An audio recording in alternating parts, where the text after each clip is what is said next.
In France in the year 1659, an almanac was published that contained a scene of a forge filled with women's severed heads. Mass-produced as ephemeral booklets, almanacs were popular reading material in 17th-century Europe. Astrologists, physicians, and surveyors compiled them, and the old ones were recycled as wrapping paper or toilet tissue. 1 They contained a digest of facts and entertainment calendars, festival details, tide tables, exchange rates, and astrological predictions, as well as songs, stories, medical advice, recaps of recent events, and prints such as the one above, which could be enjoyed even by those who couldn't read. This almanac of 1659, now lost, featured the first appearance of a character named Lustucru, a blacksmith turned brain surgeon or operateur cephalic. In the later print above, he appears at right in the central trio of blacksmiths, his mallet upraised over a woman's head, which he's gripping with a pair of tongs. Other female heads swing from meat hooks, waiting their turn. In the left foreground, 2 men drag a still intact woman to the forge. The words near her mouth say, "I won't go." The sign of the shop, hanging at upper left, displays a decapitated woman's body. Above the words "Tout en est bon," from the saying, "Une femme sans tête, tout en est bon," meaning a woman without a head, everything is good. To make the message absolutely clear, the block of text encourages men to bring their difficult wives to this head doctor, where their brains will be reforged and purged of all screechy, angry, lunatic, obstinate, rebellious, willful, and lazy ways. Any woman with a mind of her own is guaranteed a graphically brutal straightening out. As sexist satire goes, this is dark. Even darker is the fact that, as soon as the image appeared, the head-pounding blacksmith became all the rage in France. 2 Publishers began to churn out standalone broadsheets of his image in order to feed a demand for cheap copies, and versions of him in his forge spread from France to Germany and Italy. 3 An entire almanac calendar for 1660 was dedicated to Lustucru. 4 He was written into the latest comic, plays and poems, and his image was even stamped on tokens or jetons, metal coins used mainly as counters in the age before calculators. In today's terms, he went viral. His name, Lustucru, comes from a slurring of luces to cru, a stock phrase used in that period by theatrical fools, which meant, "Would you have believed it?" Or in this case, "Would you have thought a woman's head could be fixed?" According to the 17th-century French writer Gédéon Tourlement des Réaux, Lustucru was born from a desire for male revenge.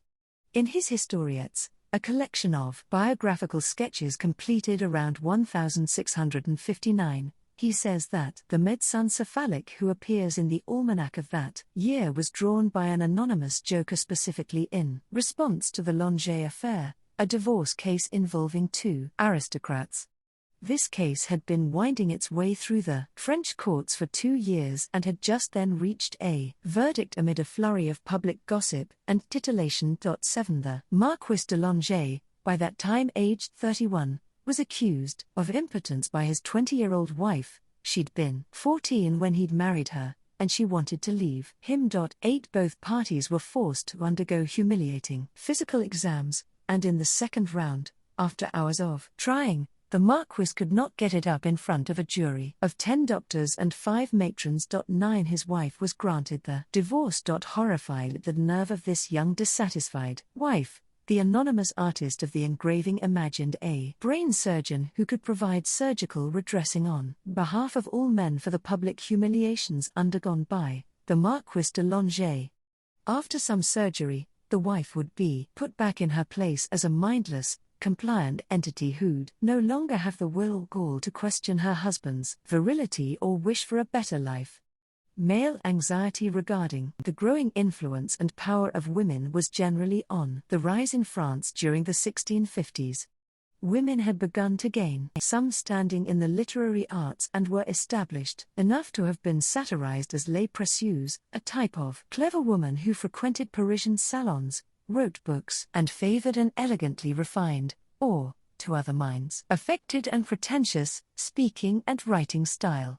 In 1659, Molière staged his Paris debut of Les Précieuses, Ridicules, The Affected Ladies, a short satirical play that mocks a pair of young conceited women who think they are too smart and sophisticated for their suitors.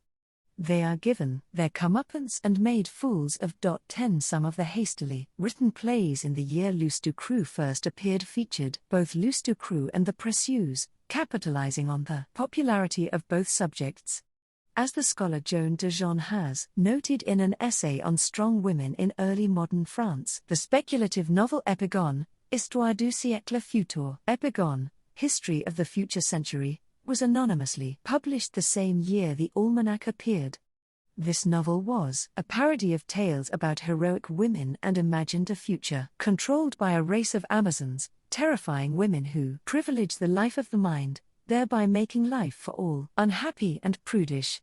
12 Once vanquished, the leader of the Amazons is first lobotomized, debrained, and then beheaded. These futuristic Amazons were yet another satire of the Précieuses. The extreme violence of both the Lustucru imagery and some of these literary satires powerfully expresses the tensions underlying 17th-century debates over new roles for women, as another scholar of the period, Catherine Dorgeroth, has put it. 13 Entering a climate already hot with mockery and hostility toward learned women, Lustucru's character became the perfect figurehead for those who believed that women's brains were a threat to society. Unsurprisingly, the danger of a female takeover became the explicit subject of a new set of Lustucru-themed images that appeared on the scene soon after the almanac was published. In these new engravings, the wronged women get their revenge by grabbing Lustucru's tools and smashing his head to rid the world of this enemy of our sex, as the text on this similar print explains. In a Bacchic frenzy, the women in the scene announce they will give him 100 strokes and after his death tear him to pieces and carry his devilish head everywhere as evidence of our courage. 14 The lesson in these new engravings is that the danger is real. If they put their heads together, women can crush men. As he succumbs to the blows, Lustucru warns his fellow men, "Help me quickly because without me you are lost." In the few years following Lustucru's first appearance, the symbolic associations attached to the figure seemed to shift. The manner of his actions became just as pertinent as their goal. From the violent savior of threatened men, Lustucru came to represent simply violence itself. In 1662, there was a violent revolt by thousands of French peasants in the Boulonnais region over tax increases imposed by Louis XIV. The event came to be known as the Lustucru Rebellion, and the angry peasants were given or took for themselves the nickname Lustucrus. Over the next couple of centuries, Lustucru's belligerent and menacing reputation further permeated the French cultural unconscious so that, by the 19th century, his name had become attached to a giant folkloric bogeyman of nursery rhymes and lullabies. Do you hear in the plain this noise that's reaching us here? It sounds like the noise of chains, dragging on the pebbles. It's the great Lustucru who is passing by and will go away, carrying off in his knapsack all the little children who aren't asleep. Branching out from kidnapping to catnapping, he emerges in another popular song of the 19th century called La Mère Michel.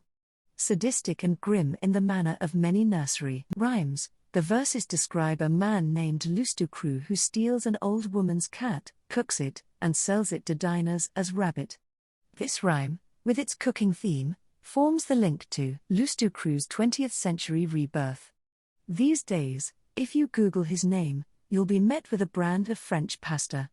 In a surprising turn of events, Lustucru experienced a sudden makeover in the early 1910s when his name became synonymous with packaged egg noodles. The logo and checkerboard design of the brand, which now sells other secondary staples in addition to pasta, may be familiar to grocery shoppers in France. Some might even be familiar with the original mascot, a jolly egg-shaped man named Per Lustucru, Father Lustucru, who began appearing on advertising posters in the 1910s, eager to sell pre-made pasta to French housewives. This fellow with a bon vivant shape and a jovial face made his debut in 1911, Shortly after, the owner of the Cartier Milan pasta factory in Grenoble launched a competition to create a new look and name for his egg noodles. The winning design was the blue checkerboard pattern still in use, while Lustucru was chosen as the new brand name for the pasta. According to company annals, the Lustucru name came into being when Jean-Louis Forain, one of the winning illustrators, began singing the Mère Michel nursery rhyme during the banquet for the contest. Reminded, in a moment of whimsical kitchen humor, of a song from his childhood, Forain burst out with a musical salute to the grotesque chef Lustucru, who cooks the cat of Mother Michel. His exuberant song resonated with the crowd and the owner. It was decided that same night that Lustucru should be the catchy new brand name for the egg pasta. Perhaps there was a sense that the name Lustucru connected the noodles to memories of childhood, nursery rhymes, homes, and mothers. Perhaps also, by that point in time, Lustucru's name was already less threatening than nostalgic, a character feared only by children. Whatever the motivating spark, Lustucru once again captured imaginations and became, 2.5 centuries after he first invaded the scene, fully transformed from the brute of French folklore into a smiling and palatable figure. In a curious echo of his past role as a lobotomizing blacksmith, an early poster campaign for the pasta featured a basket of eggs which, when the imagery from Lustucru's sinister past is recalled, cannot help but bring to mind those baskets of female heads in the forge. But the new Lustucru would have been more interested in feeding those heads than beating them. One might argue that, as a promotional mascot, he was still trying to bend French women, and their purses, to his will, but at least he was no longer sadistic. The 20th century saw him a reformed character, fixing pasta meals instead of defiant women. Lustucru? Who would have thought that his head could be fixed?